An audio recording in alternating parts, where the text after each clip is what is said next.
Matthew 6 verses 3-4.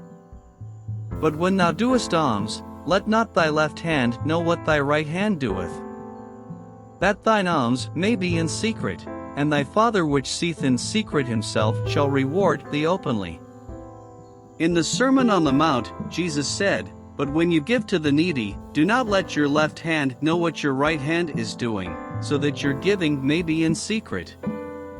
Then your Father, who sees what is done in secret, will reward you." Matthew 6 verses 3-4. Jesus' command to give in such a way that one hand is unaware of what the other hand is doing is obviously not to be taken literally.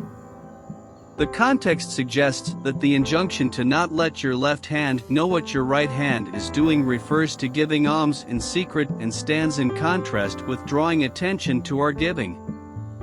Those who give in order to receive accolades from others have already received their reward. Matthew 6 verse 2. God will reward those who give in secret. Of course, hands do not have a mind of their own, and a person cannot really hide something in one hand without the other hand knowing about it. Jesus' illustration makes use of hyperbole, purposeful exaggeration to make a point.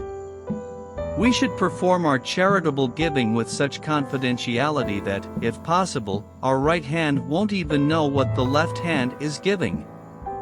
In other words, we should maintain an extremely low profile when giving gifts and performing acts of mercy.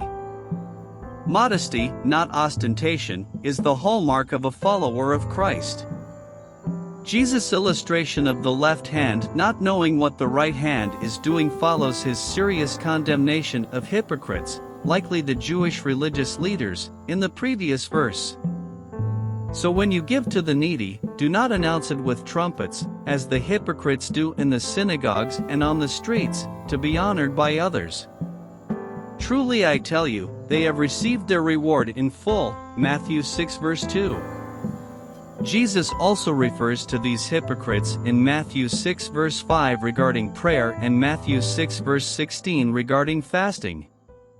After dealing with three common religious practices: almsgiving, prayer, and fasting, Jesus says not to store up treasures on earth but in heaven, for where your treasure is, there your heart will be also. Matthew 6 verse 21, Colossians 3 verse 2.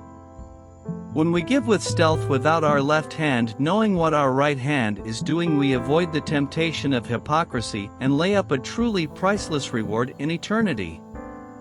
Do Jesus' words, "Do not let your left hand know what your right hand is doing," mean we should never let others know about our giving? Not necessarily. The focus is on the motive of our giving. Our generosity is to be motivated by our love for God and our focus on eternity rather than the temporary praises of people. Because of the temptation for pride associated with public displays of generosity, it is best not to draw attention to our gifts to those in need.